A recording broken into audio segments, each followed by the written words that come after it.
Good evening, everyone. Hopefully your Thursday turned out well.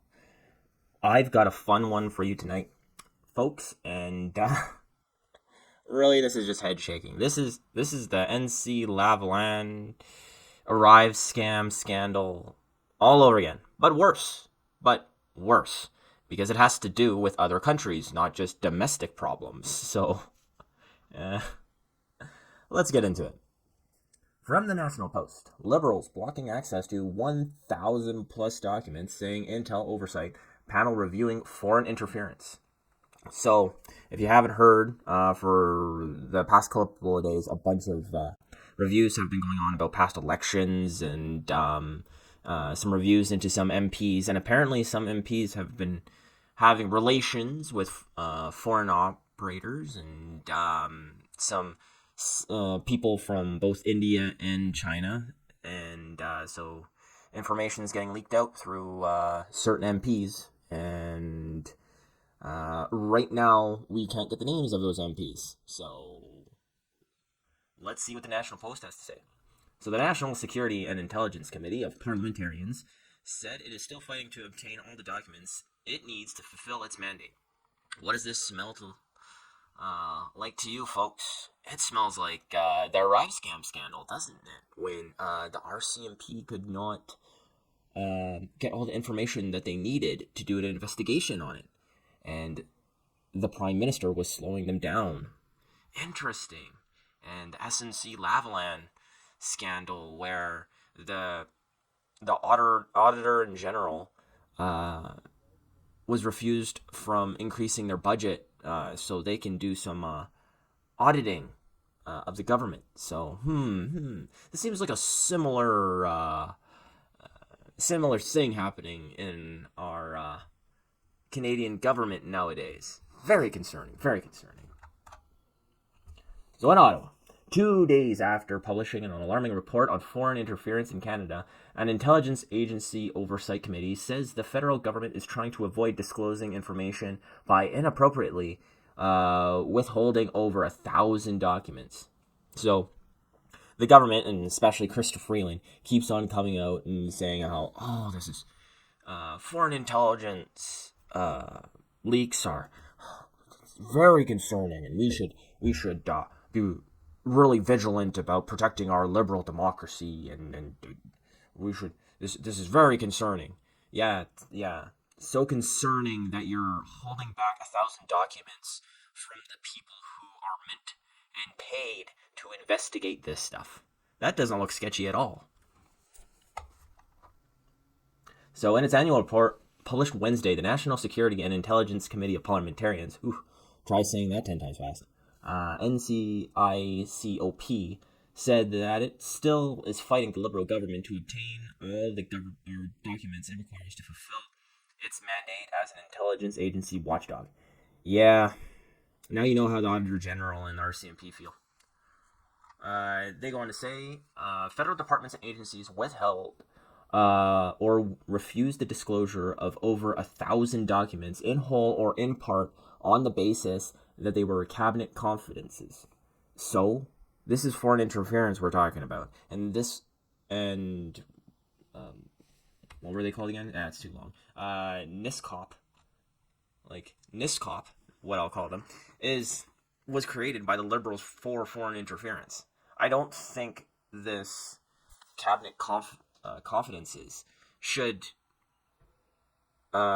prevent them from getting the information they need to find the culprits that are, like the Liberals always say, undermining Canada's elections and undermining our democracy. These people leaked private documents to foreign countries. They lost all of their rights to cabinet confidentiality once they did this. In my view, if you do that, you're a criminal. So, because in Canada, if you have a security, if you have security clearance and you leak anything to your family, if you talk about your job to your family, you could go to prison. Let that sink in, and let it sink in that these MPs are being protected by our government. So, rules for thee, but not for me. At least we do have this federal watchdog to go after these MPs. So, let me see. Where were we before I go on? The committee is concerned that some departments and agencies may be inappropriately using claims of cabinet confidences to avoid disclosing information to the committee. And yeah, when you do that, it makes you seem guilty. So, Trudeau loves doing that. To be completely honest, he loves claiming cabinet confidentiality. Ugh, watching him.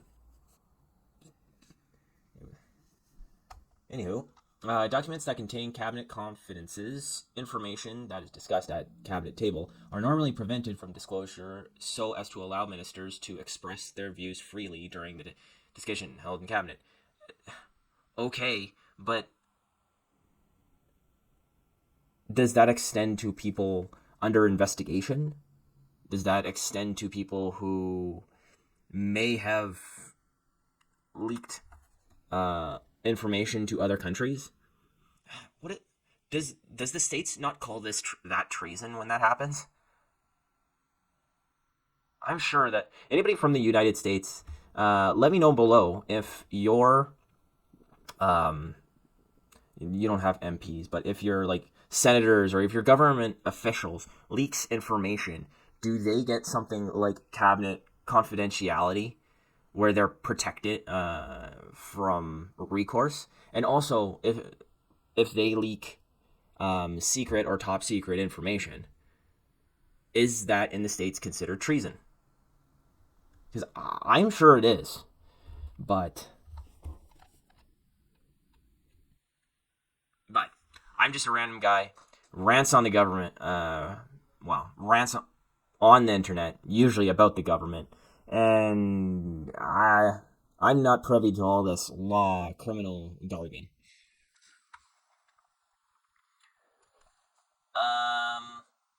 They say, but NISCOP has complained since 2022 that the government continues to withhold information it requires due to cabinet confidence, and has called on the Liberals to redefine that principle. And before 2022, it was COVID. The great cold was preventing us from doing our job. There's always an excuse. It's like going to the gym. They say while legislative change to the definition of cabinet confidence is desirable, in the near term, a clear statement of policy that NISCOP should be barred from receiving only core cabinet secrets would go some way in addressing the issues being experienced, the committee wrote. Okie dokie. It goes without saying that it is essential for the committee to have comprehensive access to all the information it needs to fulfill its statutory responsibilities of conducting reviews and making relevant recommendations to enhance the effectiveness of security and intelligence community. Exactly. And you need that information to do your job. And if you don't have that, we'll show down here that it unfortunately they had to make some speculations in the report because they didn't have the information to get any evidence. So now it goes to say, in a shocking report published Monday, some MPs are wittingly or semi-wittingly helping foreign governments, all while confirming previous reports about foreign interference in Canadian elections.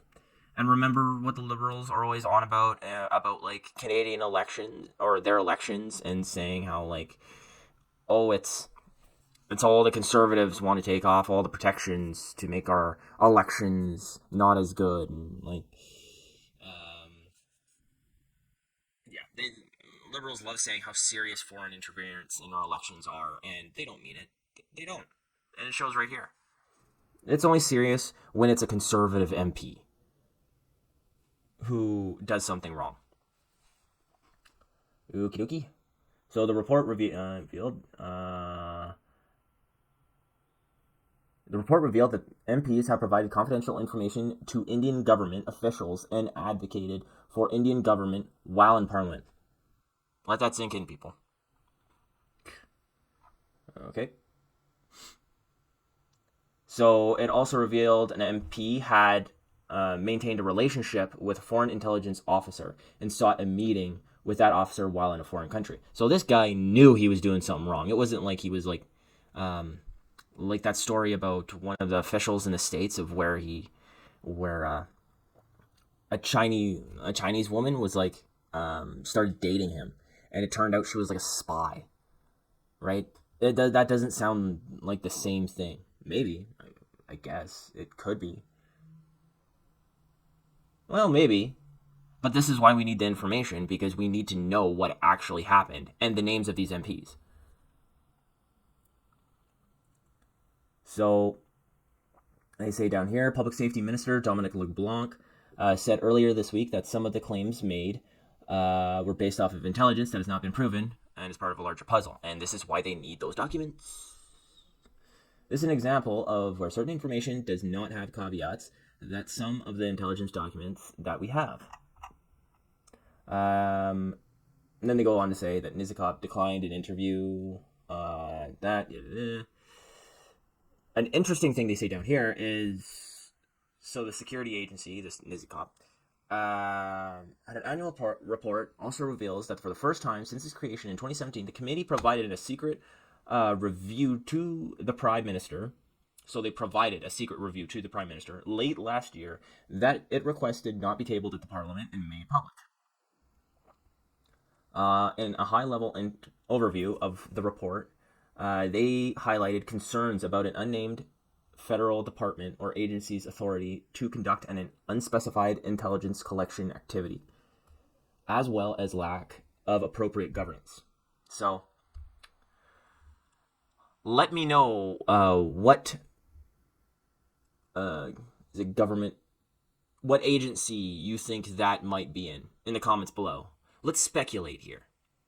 I think it's CSIS, but that's just me. CSIS is pretty good. I'm thinking the CRA. There's always problems with the CRA. So I'm going to stick with the agency is the CRA. But what do you guys think? What agency is this Nisikop saying?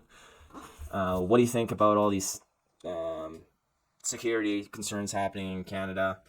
And if you like this content as well, please subscribe. That would be awesome. And have a good rest of your day.